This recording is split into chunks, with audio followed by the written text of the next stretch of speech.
All right, so how does the Constitution actually lay out federalism? And I discussed that the 10th Amendment is anything that the Constitution doesn't say, that the Bill of Rights doesn't say, is up to the states. Okay? Um, and to break it down even further, we can say that the federal government has what's called express powers. These are powers that are actually written into the Constitution. And then we have what's called implied powers. And that's where people say, who don't read the Constitution literally, but say, oh, yeah, but the Constitution means this, right? Or the Constitution means that. States have reserved powers, powers that are reserved by the states. And then there's a thing called concurrent powers, where both the state and the federal government have the power. One example of this is the power to tax. Both states and the federal government have the power to tax. We know this. We in our state, there's sales tax, which we're going to find out goes to the state, and there's income tax. Plus, we have a federal income tax, and we have federal Social Security, insurance taken out of our paychecks. We have Medicare, Medicaid taken out of our paychecks. And to take it even one step further, the city taxes our property and property tax if you're a homeowner. So there's a lot of different taxes, and they come in different layers of government. The Supremacy Clause, though, says that any law, that if there's conflicting laws, that it's up to the federal government. That the federal government can make the final choice. And that's called the Supremacy Clause. And this actually really comes into play in our state, because in 2016 in our state, the voters allowed for marijuana to be legal. Marijuana is still considered a drug to the federal government, though. As a matter of fact, it's considered like a Class A drug. It's considered to be one of the hardest drugs, like cocaine and meth and other drugs that are I've heard are worse than marijuana for your body. Are lower level drugs than marijuana. Marijuana is at the level of like heroin and like angel dust, LSD, really extreme drugs. So when we legalized marijuana, and it wasn't just our state, I think that, there's a handful of states who have legalized it, and then there's some medical marijuana. I think half the states have. If the federal government wanted to, they could shut it down, right? And when Trump became president, there was that question, because Obama said, no, I think the government should not be involved in enforcing. We'll let the states experiment. Sometimes states are called the laboratory of democracy. But let Colorado, let Oregon, let California experiment with legal marijuana. Let's see how it goes. But when Trump took over, he had first threatened to shut down the legal marijuana. And people were very afraid, because if he wanted to, he could have sent in his DEA, and under the Supremacy Clause, he could have shut it down, right? But he didn't, probably because he's a business guy and he knew that there was some money being made. But he could have, and it's interesting now because we have an election in 2 weeks, and the Democratic candidate, Joe Biden, has said he wants to decriminalize, not legalize marijuana, but decriminalize it, meaning that the federal government will no longer call it a crime, and it will truly be up to the states. Therefore, there'll be no more issues with the Supremacy Clause. He also said he wants to erase everyone's record. I saw this statistic the other day. What was it? Gosh, that 40% of all people in jail in our country are in jail for marijuana crimes. And he wants to erase all of that forever off people's records and just say that was bad. Our bad. We should not have done that.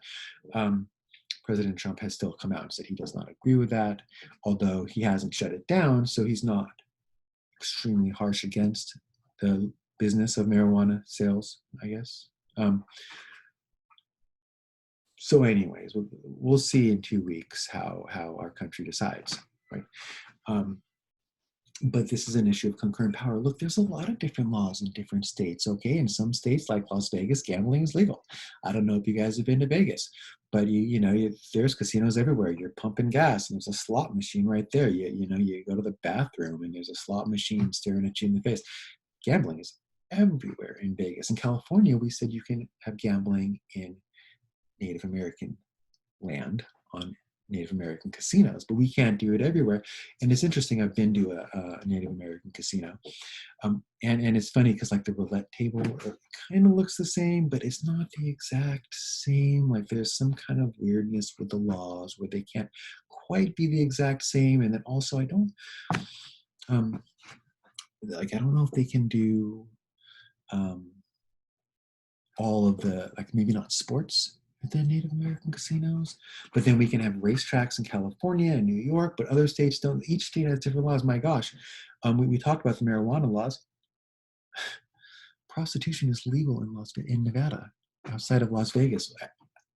I couldn't believe that when I first heard that, but it's a true story. Think Lamar Odom, right? So yeah. Different laws in different states. Okay, and then we have our concurrent laws that both now can do. All right, and I just looked it up. I just found.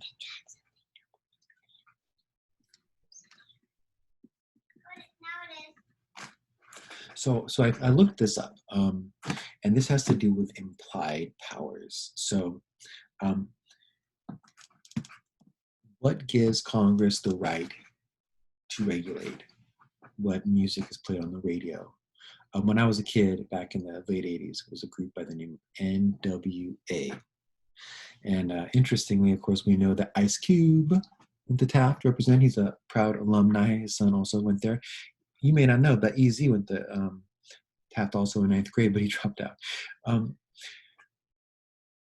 And this isn't just the radio. This also applies to, say, television. You know, what is the borderline of what kind of stuff can be played on television? You know, when I was a kid, there were certain words that were not allowed to be said. And then I remember in the 90s, all of a sudden, people started saying these words on TV. And I was like, did he just say that word on TV? Is that legal? And I've heard it, you know, it changes, it evolves over time. What can and can't be seen on TV? What's the ratings requirement, right? A certain type of clothing or lack thereof, right? How far? Where do you draw the line, right? Can these decisions are made by the federal government, by the FCC? But what gives them the right to do that? Well, look, this is how they break it down, right? Clause 3 may justify this activity because it gives Congress the power to regulate interstate commerce. Broadcasting is a business, which is commerce. Therefore, the airwaves, the federal government has the right to decide what's over the airwaves. That's an implied power. It doesn't say, they didn't have television back then. They couldn't tell you that, oh, you shouldn't be able to say the F word on TV, but there was a series of movies that were made where these guys, it was called Jackass. And I remember the first time I heard them say that, I was like, oh my God, they just said that on TV. Because I didn't think that, I don't remember hearing that growing up. And now it's common, right? That kind of language is common. But where do you draw the line? Where do you draw the line over what kind of clothing is appropriate or inappropriate, right? Or where do the federal government decides? But Washington and Hamilton and Jefferson, Madison, they didn't even think these questions would ever be brought up. So you see how the right to regulate commerce has been expanded. A big question coming up. Should Facebook be regulated? Twitter? Snappy? The old Snapchat? You guys? Insta? IG? Is that what you guys call it? We'll see. Trump was trying to take on TikTok, wasn't he? Remember a few weeks ago, because he was saying that somehow or other China can get your data, and then I don't know, did Walmart save TikTok? I don't know. My middle school daughter loves TikTok, and I know that my students do as well. They do the dances. That's a different story for a different day. I have a buddy who's a teacher who just refuses to accept that TikTok dances are real music and real dances. And I'm just like, sorry. So here's a bunch of things the federal government has decided they have the power to do. They set a federal minimum wage. That's not in the Constitution, but they've decided they have the power through implied powers. Having an Air Force, and also a Space Force that Trump wants. Even NASA in general is an implied power.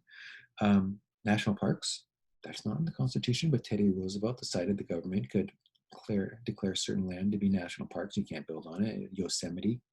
Thank you, Teddy Roosevelt. Right? We love our national parks. We love Yosemite. Laws against pollution. Where's that in the Constitution? They didn't even know that we were going to be dealing with these kind of issues when it came to pollution. Discrimination in employment over race. Well, the framers of the Constitution had slaves. They wouldn't have cared, would they? I don't know. VJIPs, what shows your kids can see gun-free zones. Is that a thing?